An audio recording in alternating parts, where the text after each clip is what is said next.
Hello， 大家好，我是彪哥。自己做自媒体已经到现在是差不多1年半的时间。其实一直以来，说实话都是小心翼翼、如履薄冰。因为我深知自媒体这个行业能够成就一个人，当然也能够让这个人在某一个领域无立足之地。所以，当有人跟我开玩笑说我是几十万粉丝的博主的时候，我都会解释到，我不是什么网红，而是大家通过火腿作为媒介认识到我。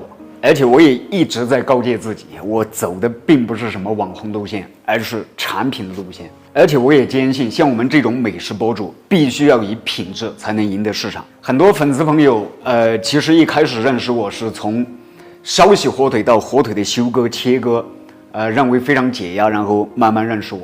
那么认识我之后，又通过我慢慢了解了我们宣威的火腿，然后再通过一次次的尝试之后，慢慢的又认可了我们的宣威火腿。那么经过这1年多的积累，到目前为止，每天不但有很多新顾客的光临，那么也有不少老顾客的回购，所以每天的订单都是非常多。像我们现在是基本上淡季，每天都差不多要做出20条左右的火腿。那么像旺季的时候，差不多每天就是一吨是多少？就是70到80条火腿左右。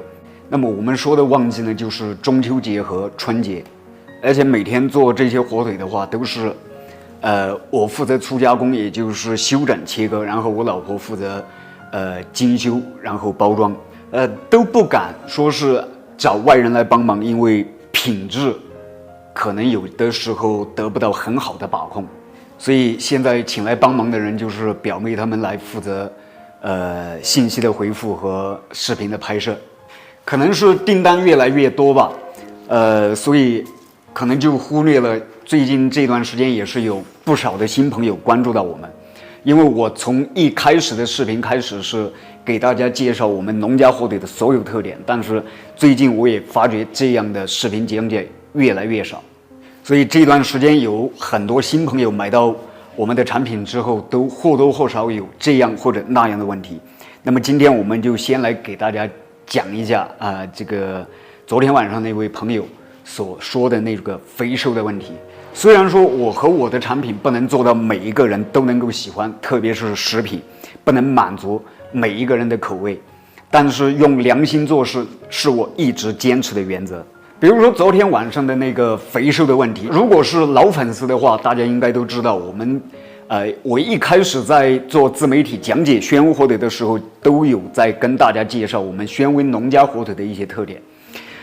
宣威农家火腿因为生猪的饲养周期比较长，一般都是在1年到1年半左右的时间，所以一般底标都会特别厚。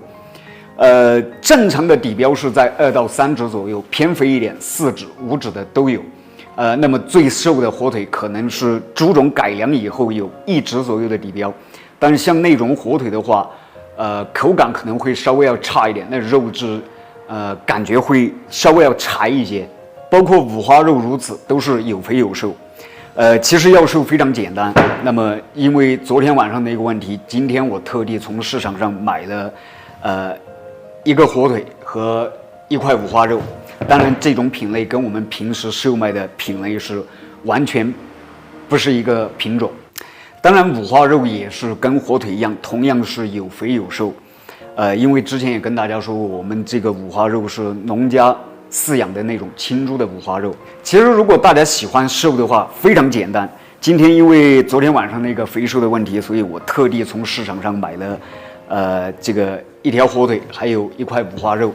那么特地来跟大家做一个讲解。来，先给大家看一下这块五花肉。像这块五花肉的话，大家注意看一下，上边的这些奶头是专门切除掉的。那么像这一块呢，就是我们平时售卖的这种农家五花肉，它的奶头是像这个样子，很小，都是留在上面的。而且像这块五花肉的话，大家看一下它的皮特别厚。如果这种皮没有经过特殊处理的话，大家如果拿回去煮着吃，这个皮根本它就煮不熟。而青猪的五花肉，大家看一下，皮薄肉厚，很轻松就可以把这个皮削下来。那么如果要说瘦的话，直接切开断面给大家看一下，这个皮实在是太硬。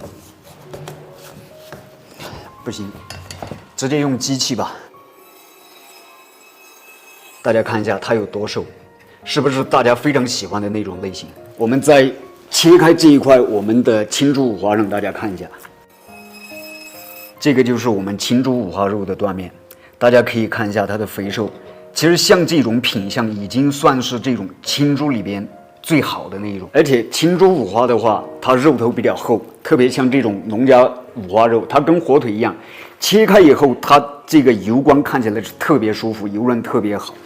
那么像这种五花肉的话，肉头较薄，其实市面上价格非常便宜，10多块一斤。看一下它的皮有多厚。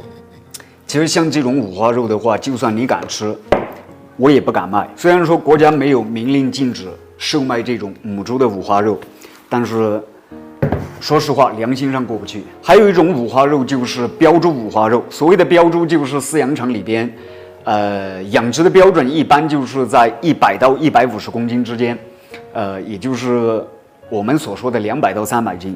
像那种五花肉的话，价格也是非常便宜。但是它们都有一个特点，就是肉头比较薄，不管是母猪还是那种标猪。那么像我们这种农家的青猪五花肉，一般肉头都会较厚，而且油脂较为丰富，所以可能有的人像我们真空包装以后，大家收到以后，表面都会有一层浓浓的油脂，但是那个是比较正常的。那么在我进入火腿行业的时候，有的前辈跟我说过这样一句话：外地人不懂玄武火腿，无论是好是坏，他们吃到嘴里边都是一样。但是自从我做自媒体以后，我想告诉所有做火腿这个行业的，不管是前辈还是同行，好的东西毕竟是好的，特别是食品，吃到嘴里边，任何人都能够品尝得出来。所以这些年我们都一直是坚持做纯正的我们宣威的农家火腿，因为只有农家火腿才能称为正宗。前面的很多期视频也跟大家介绍过。那么至于说肥瘦的这个问题，我们今天就把这条火腿切开让大家看一下。一般3叉骨以下的地方我们称为下方，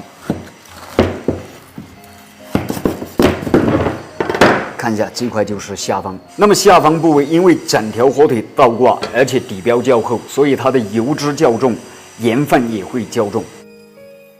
那么3叉骨的这个部位我们称之为中方。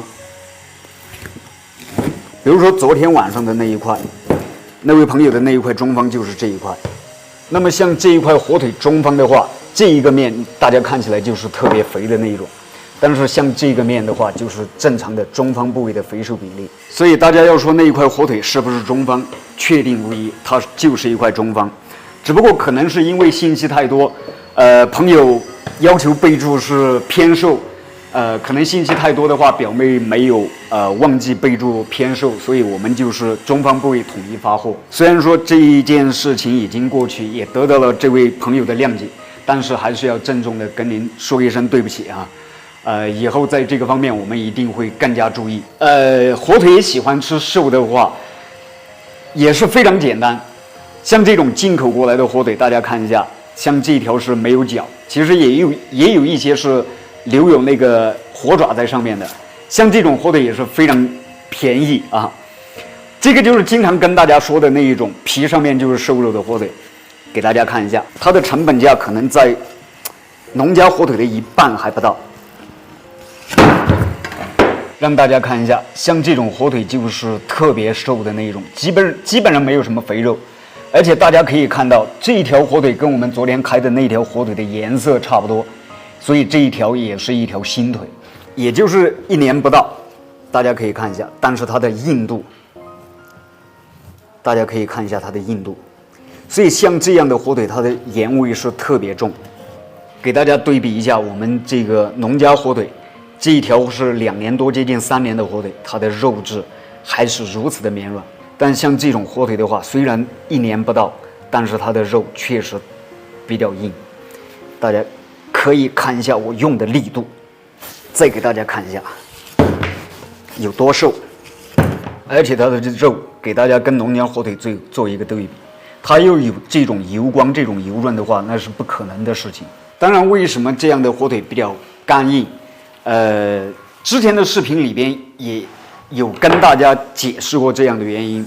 那么最重要的一个原因就是盐分比较重。那么盐它就是一个脱水比较好的一个东西。